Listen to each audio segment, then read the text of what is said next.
కులగణనకు సంబంధించిన విషయంలో కాంగ్రెస్ కులగణన చేసింది. అది కాంగ్రెస్ తెలంగాణ రాష్ట్రంలో ఇచ్చినటువంటి హామీ మేరకు కులగణన చేసింది. ఆ కులగణన మీద వాళ్ళ ఎమ్మెల్సీ అయినటువంటి మల్లన్న లాంటి వాళ్ళు కూడా విమర్శ చేసి ఫేక్ అని చెప్పినటువంటి పరిస్థితులు చూసాం. కులగణన చేసి 42% బీసీలకు రిజర్వేషన్ పెంచినటువంటి పరిస్థితి కూడా చూసాం. అయితే ఇప్పుడు నరేంద్ర మోడీ గారు మొన్నటి వరకు పార్లమెంట్లో కులగణన చేయడం అనేది కులాలను విడగొట్టడం అవుతుంది, జనాలను విడగొట్టడం అవుతుంది అని మాట్లాడినటువంటి మోడీ కానీ ఆయన మంత్రివర్గం కానీ ఆయన పార్టీ కానీ ఇప్పుడు కులగణన చేస్తామని ప్రకటించారు. దీన్ని ఏ విధంగా అర్థం చేసుకోవచ్చు? బీహార్ ఎన్నికల కోసమే చేస్తున్నారు అని చెప్పేసి ప్రజా సంఘాలు చాలామంది సోషల్ మీడియా ఇన్ఫ్లుయెన్సర్స్ అంటున్నారు. ఆ విధంగా చూసుకోవచ్చా, లేదంటే బీసీల మీద బీజేపీకి ప్రేమ ఉందనుకోవచ్చా? ఏ రకంగా అర్థం చేసుకోవచ్చు? వాస్తవానికి నరేంద్ర మోడీ, అమిత్ షా అనేవాడికి, అంటే భారతీయ జనతా పార్టీకి కొన్ని సిద్ధాంతాలు ఉన్నాయి, కానీ నరేంద్ర మోడీ అనేవాడికి ఏ సిద్ధాంతం లేదు. వాళ్ళకు గెలుపు కావాలి, గెలుపు కోసం ఏమైనా అవుతారు. ఆబ్వియస్లీ ఇది అట్లాంటిదే. కాకపోతే ఆ గెలుపు కోసం ఎందుకు చేయాల్సి వచ్చింది అన్నది పంచాయతీ. ఇప్పుడు ఎవడో విమర్శించాడు, ఒక్క బీహార్ కోసము దేశవ్యాప్తంగా సెన్సస్ చేయాల్సిన అవసరం లేదు. ఆల్రెడీ బీహార్లో వేసిండు కదా నితీష్ కుమార్. మళ్ళీ భారతీయ జనతా పార్టీ చేయాల్సిన అవసరం లేదు. భారతీయ జనతా పార్టీకి ఎందుకు ఈ పరిస్థితి ఏర్పడింది అని అంటే, ఈ దేశంలో సామాజిక చైతన్యం విపరీతంగా పెరిగిపోయింది. ఇప్పుడు అది మెల్లమెల్లగా రాజకీయ చైతన్యం వరకు మారుతుంది. అంటే సామాజికంగా దళిత్స్ కానీ బీసీలు కానీ తమ హక్కుల కోసం మాట్లాడతారు. మెయిన్ రిజర్వేషన్లు, మిగతా అంశాలు, వాళ్ళపైన జరిగే దాడులు, వాళ్ళపైన చూపించే ప్రభుత్వం చూపించే వివక్ష, సమాజం చూపించే వివక్ష, వీటన్నిటి మీద అవేక్నింగ్ అయి ఉన్నారు. అంటే రాజకీయ చైతన్యం కూడా వచ్చిందని ఓటింగ్ చైతన్యం రాలా ఎవరి కోట్లు. ఇప్పుడు అది మెల్లిమెల్లిగా ట్రాన్స్ఫర్ అవుతుంది. ఇండియాలో బిగ్గెస్ట్ ఓట్ బ్యాంక్ బీసీ, 50% పైన ఉంటారు. వాళ్ళు తలుచుకుంటే ఇంకెవ్వరు అవసరం లేదు. రాత్రి పిఎంకి వచ్చి మారిపోతుంది. సో ఒక ఫేక్ బీసీ ఉన్నాడు కదా మన ప్రధానమంత్రి నరేంద్ర మోడీ, ఆ ఫేక్ బీసీకి వాళ్ళకి తెలుసు, గేమ్ బాగా తెలుసు, గేమ్ ఎటు నుంచి పోతే అవుతుంది అని. ఈ హిందుత్వవాదం టైం అయిపోయింది. ఎన్ని రోజులు దాని మీద ఉంటారు? ఉండలేరు కదా. అయోధ్య అయిపోయింది, బియోధ్య అయిపోయింది, అన్నీ ముగిసినాయి. సో ఇప్పుడు ఏంటంటే సామాజిక చైతన్యం చాలా వరకు పెరిగింది. దీన్ని కనుక మనం క్యాప్చర్ అవుతుంది. వాళ్ళు చాలా అప్డేటెడ్గా ఉంటారు. భారతీయ జనతా పార్టీ కంటే నరేంద్ర మోడీ, అమిత్ షా చాలా అప్డేటెడ్గా ఉంటారు. సో అప్డేట్లో పెరిగిన సామాజిక చైతన్యాన్ని వాళ్ళు గుర్తించారు. ఓకే, అసలు ఈ టైంలో, ఈ పహల్గామ్ ఈ టైంలో బీసీ క్యాస్ట్ సెన్సస్ అని అంత పెద్ద అవసరమేం లేదు. అసలు ఎవరు ఎక్స్పెక్ట్ చేయలేదు కూడా. అయినప్పటికీ వాళ్ళు తీసుకున్న నిర్ణయం ఏంటంటే, ఇది చేయకుండా ముందుకు పోలేము, ఇంకా జరగదు. ఎందుకంటే వాళ్ళు ఓట్లు అట్లనే ఎత్తారు. వాళ్ళకి ఏదైనా న్యాయం చేయగలిగినప్పుడు మాత్రమే వాళ్ళని మనం ఆకర్షించవచ్చు అని తీసుకున్న స్టంట్ ఇది.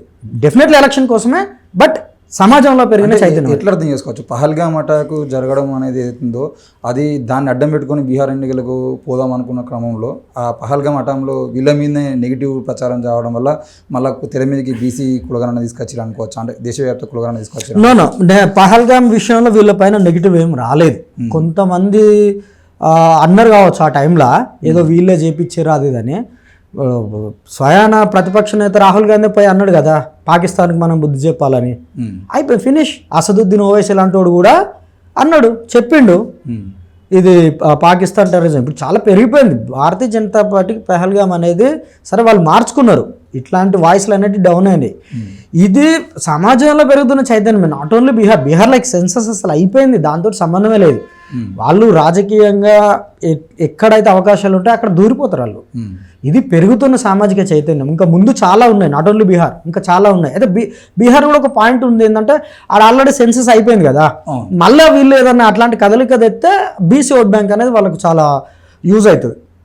అంటే బీసీ ఓట్ బ్యాంకు విషయంలో కాకుండా, అంటే దీన్ని నేను అడగాల్సిన ప్రశ్న ఏంటంటే, కాంగ్రెస్ వాళ్ళు రాహుల్ గాంధీ ఇదే కులగణన గురించి పార్లమెంట్లో మాట్లాడితే రాహుల్ గాంధీని నానా మాటలు అన్నారు బీజేపీ వాళ్ళు. కానీ ఈరోజు బీజేపీ చేస్తుంది.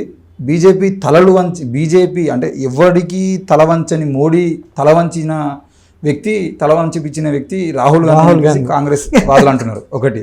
రెండవది, ఎన్నటికైనా మేము బీసీ వాదులమే, తెలంగాణ రాష్ట్ర ముఖ్యమంత్రిగా బీసీని చేస్తామని ప్రకటించినటువంటి మా పార్టీ బీసీని ప్రధానం చేసింది. బీసీలకు న్యాయం చేయడానికే ఈ పార్టీ ఉంది. బీసీని ముఖ్యమంత్రి చేస్తామని చెప్పేసి కూడా ఎలక్షన్లో మేము ప్రకటించినాము, మాది బీసీల పార్టీ అని చెప్పేసి బీజేపీ అంటుంది. కాంగ్రెస్ పోరాటం ఫలించింది అనుకోవాలా, బీజేపీ స్టాండ్ తీసుకుంది అనుకోవాలా? ఇప్పుడు కాస్ట్ సెన్సస్ అనేది మేజర్గా బీసీకి సంబంధించిన ఇష్యూ. అంటే ఎస్సీ ఎస్టీ సెన్సస్ అవుతుంది కానీ బీసీలది. సరే ఇప్పుడు బీసీల వీళ్ళ ప్రేమ అనేది తెలుసుకుందాం. రాజీవ్ గాంధీ గారు ప్రధానమంత్రిగా ఇదే లోక్సభలో ఇప్పుడు భారతీయ జనతా పార్టీ ఎట్లయితే చెప్తుందో కాస్ట్ సెన్సస్ అనేది చేస్తే దేశాన్ని కులాలుగా విడగొడతామని ఇప్పుడు నరేంద్ర మోడీ బీజేపీ ఎట్లున్నది అప్పుడు స్వయాన రాజీవ్ గాంధీ కాంగ్రెస్ అదే వాదించింది. ఇదే 90sలో మండల్ కమిషన్ అమలు చేసి బీసీలకు రిజర్వేషన్లు తెచ్చినప్పుడు ఈ ఇద్దరు ఒకటైర్రు. ఒక్కటై దేశవ్యాప్తంగా స్వతంత్ర పోరాటం కూడా అంత క్రూయల్గా జరగలేదు. అది జరిగినంతగా చాలా క్రూయల్గా జరిగింది. అంటే ప్రతిభ చచ్చిపోతుంది ఎవరికి బీసీలకు రిజర్వేషన్లు ఇవ్వడం వల్ల. బీసీలను పైకి ఇప్పుడు ఇదే సామాజిక న్యాయాన్ని రాహుల్ గాంధీ ఇంత తిరుగుతాడు కదా, ఈయన పార్టీ వీళ్ళ నాన్ననే. రాహుల్ గాంధీ కూడా అప్పటికి ఉన్నాడు, ఏదో పిల్లోడే చూసిండ మూమెంట్ మొత్తము. సరే ఆయన చదువుకుంటాడా ఇంకేం చెప్తాడా. వీళ్ళు సినిమాలు తీసారు బీసీ రిజర్వేషన్లకు వ్యతిరేకంగా చచ్చిపోతున్నాయి అని. అప్పటి విపి సింగ్ గారు స్వయం చెప్పారు, మా 90% ప్రజల రక్తం ఇంకెన్నాళ్ళు తాగుతారు మీరు అని. అన్నది వీళ్ళనే, ఒక ప్రధానమంత్రి అన్నాడు, మళ్ళీ వాడి వీడిది కాదు. ఇప్పుడు మేము వచ్చి ఇవ్వాలి అంటే ఇప్పుడు ఇందాక నేను చెప్పినట్టు దేశంలో వచ్చిన మార్పును భారతీయ జనతా పార్టీ ఎట్లయితే రాజకీయం కోసం వాడుకుంటుందో కాంగ్రెస్ పార్టీకి కూడా తప్పని పరిస్థితి. కాకపోతే వాడు వీడికట్ట మొదలు ఎందుకు అన్నాడు అంటే వాడు ప్రతిపక్షాలు ఉన్నాడు. వాడు ప్రతిపక్షాలు ఉన్నాడు కాబట్టి ఇప్పుడు తిరిగిండు. ఇంతకుముందు అన్ని బీజేపీ వాడు ఆర్ఎస్ఎస్ వాడు తిరిగి గుళ్ళు తిరిగిండు రాహుల్ గాంధీ. మొత్తం అన్ని పెద్ద పెద్ద రుద్రాక్ష మాలలు ఉంటాయి, నుసాలకి ఇన్ని బొట్లు ముఖం కనిపించకుండా తిరిగిండు. వర్కౌట్ కాక మరి ఎవడిచ్చిండు అడ్వైస్ మంచిగానే ఇచ్చిండు. అరే మతానికి మతం కాదురా, మతానికి ఇక్కడ కులం పెడితే కొట్టొచ్చాలని మంచిది. సరే నువ్వు వాడు చెయ్యొద్దు అని నేను అనట్లా, చేసిండు. కానీ నీదని చెప్పుకోవడం తప్పు. 1971 బ్యామ్సెఫ్ అనేది ఏర్పడ్డది. ఎప్పుడు డాక్టర్ అంబేద్కర్ ఆ టైంలో బీసీల గురించి కూడా ఆలోచించాలా, వాళ్ళకు ఒక కమిషన్ వేయాలా, వాళ్ళ ఉన్నతి గురించి ఆలోచించాలంటే ఇదే కాంగ్రెస్ పార్టీ అసలు సెన్సెస్ ఆపేసింది. మొత్తమే ఆపేసింది. కులగణన అది మొత్తం ఆపేసి కాకా కలల్ కమిషన్ మింగింది కాంగ్రెస్, మండల్ కమిషన్ ఆపింది కాంగ్రెస్. వీళ్ళు ఇంత ఆపిర్రు, నీకు తప్పని పరిస్థితులలో వచ్చినావు. 1971లో ఈ దేశంలో అంబేద్కర్ తర్వాత బీసీల ఆలోచనతో వచ్చింది బ్యామ్సెఫ్ బీఎస్పీ. బ్యామ్సెఫ్ మొట్టమొదటి ప్రతిపాదన వేసింది కులగణన వేయాలి దేశంలో అని. 1984లో బీఎస్పీ స్థాపించినప్పుడు కూడా ఫస్ట్ డిమాండ్ అది. Bahujan Samaj party first demand కులగణన చేయాలి. బీసీల సమస్య దేశ సమస్య. బహుజన్ సమాజ్ పార్టీ దేశంలో తీసుకొచ్చిన సామాజిక రాజకీయ చైతన్యం ఇది. వీడి మెడల్ వాడుంచలే, వాడి మెడల్ వీడుంచలే, ఇద్దరు మెడల్ని బహుజన్ సమాజ్ పార్టీ ఉంచింది. ఇక అంటే మాకు ఏంటంటే దరిద్రము, ఈ ప్రచారం ఏమేమో మాకు మీడియా లేదు, మా వాళ్ళు కూడా కొంత వెనుకబడి ఉన్నారు. నేను అది కాదని అంటే డిజిటల్ యుగంలో మా వాళ్ళు అంత అప్డేట్ కాలేకపోయారు, చెప్పలేకపోయారు. ఇప్పటికీ క్యాడర్ క్యాంపులు గ్రౌండ్ లెవెల్ వర్క్ చేసినప్పటికీ మన సోషల్ మీడియా ఇన్ఫ్లుయెన్స్ అనేది చాలా ఎక్కువ ఉన్నది. ఇప్పుడు గ్రౌండ్ లెవెల్లో పోతాంటే కూడా ఎవరు ఇంటలేడు. మేము చెప్పుకోక మా క్రెడిట్ వీళ్ళు దొబ్బెత్తారు.